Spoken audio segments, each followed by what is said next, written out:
मुख्य समाचार। प्रधानमंत्री नरेंद्र मोदी ने देश को डिजिटल धोखाधड़ी के प्रति आगाह किया। डिजिटल सुरक्षा के 3 चरणों रुकें, सोचें, कार्रवाई करें के बारे में बताया। आकाशवाणी से मन की बात कार्यक्रम में प्रधानमंत्री ने लोगों से भारत को वैश्विक एनिमेशन महाशक्ति बनाने का संकल्प लेने को कहा। स्पेन के प्रधानमंत्री पेड्रो सांचेज 3 दिन की भारत यात्रा पर आज रात पहुंचेंगे। कल प्रधानमंत्री मोदी के साथ प्रतिनिधिमंडल स्तर की वार्ता करेंगे। महाराष्ट्र विधानसभा चुनाव के लिए राष्ट्रवादी कांग्रेस पार्टी अजित पवार और राष्ट्रवादी कांग्रेस पार्टी शरद पवार ने अपने अपने उम्मीदवारों की तीसरी सूची जारी की। और टोक्यो में जापान पैरा बैडमिंटन इंटरनेशनल में सुकांत कदम ने सिंगल्स का स्वर्ण पदक जीता। समाचार संध्या के साथ मैं देवेंद्र त्रिपाठी। प्रधानमंत्री नरेंद्र मोदी ने डिजिटल अरेस्ट के बारे में चिंता व्यक्त की है। आकाशवाणी से मन की बात कार्यक्रम में श्री मोदी ने कहा कि डिजिटल अरेस्ट गैरकानूनी है और धोखाधड़ी है, जिसे रोकने के लिए सभी जांच एजेंसियां मिलकर काम कर रही हैं। तमाम जांच एजेंसियों में तालमेल बनाने के लिए नेशनल साइबर कोऑर्डिनेशन सेंटर की स्थापना की गई है। एजेंसियों की तरफ से ऐसे फ्रॉड करने वाली हजारों वीडियो कॉलिंग आईडी को ब्लॉक किया गया है। लाखों सिम कार्ड, मोबाइल फोन और बैंक अकाउंट्स को भी ब्लॉक किया गया है। डिजिटल अरेस्ट के नाम पर हो रहे स्कैम से बचने के लिए बहुत जरूरी है हर नागरिक की जागरूकता। प्रधानमंत्री ने कहा कि हर वर्ग और आयु के लोग इसके शिकार हुए हैं और उन्हें लाखों रुपए गंवाने पड़े हैं। उन्होंने लोगों से अपील की कि वे ऐसे फर्जी कॉल आने पर भयभीत न हो। श्री मोदी ने डिजिटल सुरक्षा के 3 उपायों के बारे में बताया। मैं आपको डिजिटल सुरक्षा के 3 चरण बताता हूं। रुको, सोचो, एक्शन लो। कॉल आते ही संभव हो तो स्क्रीनशॉट लें और रिकॉर्डिंग जरूर करें। दूसरा चरण है सोचो। कोई भी सरकारी एजेंसी फोन पर ऐसे धमकी नहीं देती, न ही वीडियो कॉल पर पूछताछ करती है, न ही ऐसे पैसा की मांग करती है। और तीसरा चरण कहता हूं, एक्शन लो। राष्ट्रीय साइबर हेल्पलाइन 1930 डायल करें। परिवार और पुलिस को सूचित करें। प्रधानमंत्री ने कहा कि साइबर फर्जीवाड़े के शिकार लोगों को जागरूकता का प्रसार करना चाहिए। प्रधानमंत्री ने कहा कि भारत एनिमेशन की दुनिया में नई क्रांति की ओर बढ़ रहा है। प्रधानमंत्री ने कहा कि भारत में गेमिंग की दुनिया का लगातार विस्तार हो रहा है और भारतीय खेल दुनिया भर में लोकप्रिय हो रहे हैं। आज ढोलकपुर का ढोल सिर्फ भारत में ही नहीं बल्कि दूसरे देश के बच्चों को भी खूब अट्रैक्ट करता है। इसी तरह हमारे दूसरे एनिमेटेड सीरियल्स कृष्णा, हनुमान, मोटू पतलू के चाहने वाले भी दुनिया भर में हैं। भारत के एनिमेशन कैरेक्टर्स, यहाँ की एनिमेशन मूवीज अपने कंटेंट और क्रिएटिविटी की वजह से दुनिया भर में पसंद की जा रही है। प्रधानमंत्री ने आत्मनिर्भर भारत अभियान की सफलता पर प्रसन्नता व्यक्त की। उन्होंने कहा कि ये अभियान देश की सामूहिक चेतना का हिस्सा बन गया है। प्रधानमंत्री ने कहा कि आजकल जम्मू कश्मीर में स्थानीय संस्कृति को लोकप्रिय बनाने के लिए कैलीग्राफी का उपयोग हो रहा है। यहाँ के अनंतनाग की फिरदौसा बशीर जी, उनको कैलीग्राफी में महारत हासिल है। इसके जरिए वे स्थानीय संस्कृति के कई पहलुओं को सामने ला रही हैं। ऐसा ही एक प्रयास उधमपुर के गोरीनाथ जी भी कर रहे हैं। 1 सदी से भी अधिक पुरानी सारंगी के जरिए वे डोगरा संस्कृति और विरासत के विभिन्न रूपों को सहेजने में जुटे हैं। छत्तीसगढ़ में नारायणपुर के बुटलू राम माथरा जी अबुझ माड़िया जनजाति की लोक कला को संरक्षित करने में जुटे हुए हैं। प्रधानमंत्री ने कहा कि इस वर्ष 2 महान नायकों सरदार पटेल और भगवान बिरसा मुंडा की 150वीं जयंती है।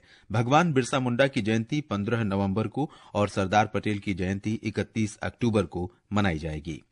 हम हर साल 31 अक्टूबर को राष्ट्रीय एकता दिवस पर रन फॉर यूनिटी का आयोजन करते हैं। दीपावली की वजह से इस बार 29 अक्टूबर मंगलवार को रन फॉर यूनिटी का आयोजन किया जाएगा।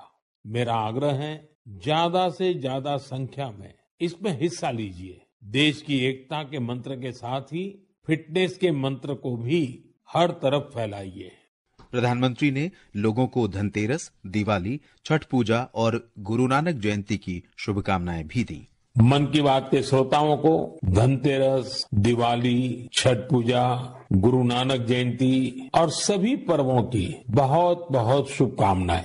आप सभी पूरे उत्साह के साथ त्योहार मनाएं, वोकल फॉर लोकल का मंत्र याद रखें, कोशिश करें कि त्योहारों के दौरान आपके घर में स्थानीय दुकानदारों से खरीदा गया सामान जरूर आए। केंद्रीय गृह मंत्री अमित शाह ने कहा है कि प्रधानमंत्री ने मन की बात कार्यक्रम में डिजिटल अरेस्ट के खतरे से समाज को जागरूक किया। श्री शाह ने कहा कि धोखेबाज खुद को पुलिस, सीबीआई, मादक पदार्थ रोधी या आरबीआई के अधिकारी बताकर वीडियो कॉल के जरिए सीधे सादे नागरिकों को धमकी देते हैं। उन्होंने कहा कि कोई भी सरकारी एजेंसी फोन या वीडियो कॉल के जरिए जांच नहीं करती है। ये समाचार हमारी वेबसाइट newsonair.gov.in और हमारे न्यूज ऑन एआईआर ऐप पर भी उपलब्ध हैं। समाचार संध्या में आपका फिर स्वागत है। स्पेन के प्रधानमंत्री पेड्रो सांचेज आज रात भारत की 3 दिन की यात्रा पर गुजरात के वडोदरा पहुंच रहे हैं।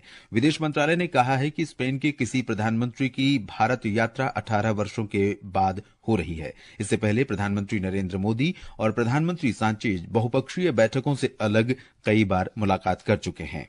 प्रधानमंत्री मोदी और श्री सांचेज शिष्टमंडल स्तर की वार्ता करेंगे। वे कल वडोदरा में C-295 सैन्य विमान के विनिर्माण के लिए टाटा विमान परिसर का संयुक्त रूप से उद्घाटन भी करेंगे। विमान परिसर वैमानिकी क्षेत्र में मेक इन इंडिया पहल की मुख्य परियोजना है। इसकी स्थापना एयरबस स्पेन के सहयोग से टाटा एडवांस्ड सिस्टम्स द्वारा की जा रही है। प्रधानमंत्री मोदी दोपहर बाद अमरेली के दुधाला में भारत माता सरोवर का उद्घाटन करेंगे और अमरेली जिले के लाठी में 4,800 करोड़ रुपए से अधिक की लागत की कई विकास परियोजनाओं की आधारशिला रखेंगे और लोकार्पण करेंगे। विदेश मंत्री डॉक्टर सुब्रमण्यम जयशंकर ने कहा है कि मुंबई विश्व स्तर पर आतंकवाद से निपटने का एक सशक्त प्रतीक बन चुका है। मुंबई में उन्होंने कहा कि भारत ने आतंकवाद के विरुद्ध सख्त रवैया अपनाया है। दुनिया जब देखती है कि टेररिज्म के इस चुनौती के सामने who is standing strong, who is standing firm, who is standing clear, people say India. We are today leaders in fighting terror, so we have to be very clear in this country. जब हम कहते हैं we say zero tolerance of terrorist, that if somebody does something there will be a response.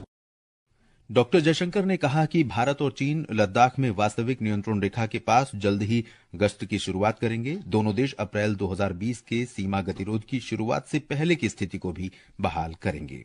Bhajpa के वरिष्ठ नेता और गृहमंत्री अमित शाह ने कोलकाता में पार्टी कार्यकर्ताओं और नेताओं से पार्टी की सदस्यता बढ़ाने की अपील की। उन्होंने पश्चिम बंगाल के लिए 1 करोड़ सदस्य जोड़ने का लक्ष्य निर्धारित कर दिया है। श्री शाह ने 2026 के विधानसभा चुनाव में पश्चिम बंगाल में सरकार बदलने का आग्रह लोगों से किया। नौकरी देने में भी भ्रष्टाचार, मनरेगा में भी भ्रष्टाचार, अनाज बांटने में भ्रष्टाचार, स्वास्थ्य की सेवाओं में भी भ्रष्टाचार, कट मनी का जो बोलबाला बंगाल में हुआ है को समाप्त करने का एकमात्र रास्ता है बंगाल में 26 में भारतीय जनता पार्टी की सरकार बनाना। उपभोक्ता कार्य, खाद्य और सार्वजनिक वितरण मंत्री प्रहलाद जोशी ने कहा है कि खरीफ विपणन मौसम 2024-25 के लिए निर्धारित 185 लाख मीट्रिक टन धान की खरीदारी की जाएगी। नई दिल्ली में श्री जोशी ने कहा कि चावल मिल मालिकों की शिकायत का निवारण करने के लिए एक ऑनलाइन पोर्टल की शुरुआत जल्द होगी। उन्होंने अनाज भंडारण की कमी संबंधी अफवाहों का खंडन भी किया। 14 लाख मीट्रिक टन तक हमारे पास स्पेस है और हम वीट और राइस जो पंजाब में है उसको इवैक्यूएशन का भी हमने शीघ्र गति से कर रहे हैं। हाईएस्ट प्रायोरिटी हम दे रहे हैं और उसके अलावा हमने 31 lakh metric ton storage capacity under private entrepreneur guarantee scheme पे हम स्पेस क्रिएट कर रहे हैं। आवास और शहरी कार्य मंत्री मनोहर लाल ने कहा है कि भारत के पास बहुत जल्द विश्व का दूसरा सबसे बड़ा मेट्रो नेटवर्क होगा। गुजरात के गांधीनगर में एक कार्यक्रम में उन्होंने सतत और उचित सार्वजनिक परिवहन के महत्व पर बल देते हुए कहा कि सरकार ने सतत और एकीकृत शहरी यातायात सुनिश्चित करने की दिशा में महत्वपूर्ण प्रगति की है। पिछले 10 वर्षों के दौरान देश में 725 किलोमीटर के मेट्रो नेटवर्क काम कर रहे हैं। More than 725 kilometers of metro network has been operationalized. The operational metro network, which was 248 kilometers in 5 cities in 2014, has been expanded in different parts of country and now stands at 989 kilometers in 23 cities. ये समाचार आकाशवाणी से प्रसारित किए जा रहे हैं। समाचार संध्या में आपका फिर स्वागत है। महाराष्ट्र विधानसभा चुनाव के लिए अजीत पवार की राष्ट्रवादी कांग्रेस पार्टी ने 4 और राष्ट्रवादी कांग्रेस पार्टी शरद पवार गुट ने 9 उम्मीदवारों की तीसरी सूची जारी की है। अजीत पवार के नेतृत्व वाली राष्ट्रवादी कांग्रेस पार्टी ने अब तक 76 उम्मीदवारों की घोषणा की है। पार्टी ने बीड के गेवराई से विजय सिंह पंडित और अहिल्यानगर के पारनेर से काशीनाथ दाते को उम्मीदवार बनाया है। राष्ट्रवादी कांग्रेस पार्टी शरद पवार ने भी अब तक 76 उम्मीदवारों की घोषणा की है। पार्टी ने माहौल सोलापुर से सिद्धि कदम, करंजा वाशिम से ग्यायक पाटनी, हिंगन घाट से अतुल वांडिले और चिंचवाड़ से राहुल कलाटे को उम्मीदवार घोषित किया है। झारखंड में पहले चरण के मतदान के लिए नामांकन पत्रों की जांच कल होगी। कुल 805 उम्मीदवारों ने नामांकन पत्र दाखिल किए हैं। पहले चरण में 43 निर्वाचन क्षेत्रों में 13 नवंबर को मतदान होगा। 30 अक्टूबर तक उम्मीदवार अपना नामांकन वापस ले सकते हैं। हरियाणा सरकार ने गेहूं के प्रमाणित बीजों की बिक्री दरों और तय दरों पर प्रति क्विंटल 1000 रुपए की सब्सिडी देने की घोषणा की है। हिसार के किसानों ने आकाशवाणी से बातचीत में सरकार के फैसले का स्वागत किया है। मेरा नाम सुभाष है और मैं एक छोटा किसान हूं। जिस प्रकार से सरकार किसानों के पक्ष में फैसले ले रही है उससे हम काफी खुश और उत्साहित हैं। जिस प्रकार कल ही सीएम साहब ने किसानों को गेहूं के बीज पर 1000 रुपए सब्सिडी देकर बहुत बड़ा काम किया किसानों के लिए। पहले गेहूं का बीज 3875 रुपए प्रति क्विंटल मिलता था, अब उसको घटाकर 2875 रुपए प्रति क्विंटल किया है। केंद्र सरकार ने महात्मा गांधी राष्ट्रीय ग्रामीण रोजगार गारंटी योजना मनरेगा में इस वर्ष की पहली छमाही में 16% की गिरावट की मीडिया खबरों को गलत बताया है। ग्रामीण विकास मंत्रालय ने कहा है कि मनरेगा योजना एक मांग आधारित योजना है और वित्त वर्ष 2024-25 अभी भी जारी है। 2014-15 से 2024-25 के बीच कुल 2923 करोड़ श्रमिक दिन सृजित हुए। वहीं 2006-7 से 2013-14 के बीच सिर्फ 1660 करोड़ श्रमिक दिन सृजित हुए थे। प्रधानमंत्री नरेंद्र मोदी ने रूस में ब्रिक्स सम्मेलन के दौरान रूस के राष्ट्रपति व्लादिमीर पुतिन को झारखंड के हजारीबाग जिले की सोहराई पेंटिंग उपहार में दी। प्रधानमंत्री ने ईरान के राष्ट्रपति को महाराष्ट्र की तटीय शिल्प कौशल की कृति mother of pearl sea shell फूलदान भेंट में दिया। श्री मोदी ने उज्बेकिस्तान के राष्ट्रपति को राज्य की वारली पेंटिंग उपहार में दी। टोक्यो में जापान पैरा बैडमिंटन अंतर्राष्ट्रीय टूर्नामेंट में सुकांत कदम ने पुरुष सिंगल्स में स्वर्ण पदक जीत लिया है। उन्होंने दिनेश राजैया के साथ पुरुष डबल्स में रजत पदक भी हासिल किया। सिंगल्स फाइनल में उन्होंने तरुण को हराया। वहीं डबल्स फाइनल में सुकांत और दिनेश को उमेश विक्रम कुमार और सूर्यकांत यादव ने हराया। अहमदाबाद में दूसरे एक दिवसीय क्रिकेट मैच में न्यूजीलैंड की महिला क्रिकेट टीम ने भारत को 76 रन से हराकर 3 मैचों की श्रृंखला में 1-1 से बराबरी हासिल कर ली है। 260 रन के लक्ष्य के जवाब में भारतीय टीम 48वें ओवर में 183 रन पर आउट हो गई। राधा यादव ने सर्वाधिक 48 रन बनाए। और अंत में मुख्य समाचार एक बार फिर। प्रधानमंत्री नरेंद्र मोदी ने देश को डिजिटल धोखाधड़ी के प्रति आगाह किया। डिजिटल सुरक्षा के 3 चरणों रुकें, सोचें, कार्रवाई करें के बारे में बताया। आकाशवाणी से मन की बात कार्यक्रम में प्रधानमंत्री ने लोगों से भारत को वैश्विक एनिमेशन महाशक्ति बनाने का संकल्प लेने को कहा। स्पेन के प्रधानमंत्री पेड्रो सांचेज 3 दिन की भारत यात्रा पर आज रात पहुंचेंगे। कल प्रधानमंत्री मोदी के साथ प्रतिनिधिमंडल स्तर की वार्ता करेंगे। महाराष्ट्र विधानसभा चुनाव के लिए राष्ट्रवादी कांग्रेस पार्टी अजित पवार और राष्ट्रवादी कांग्रेस पार्टी शरद पवार ने अपने अपने उम्मीदवारों की तीसरी सूची जारी की। और टोक्यो में जापान पैरा बैडमिंटन इंटरनेशनल में सुकांत कदम ने सिंगल्स का स्वर्ण पदक जीता। इसके साथ ही समाचार संध्या का ये अंक समाप्त हुआ। नमस्कार।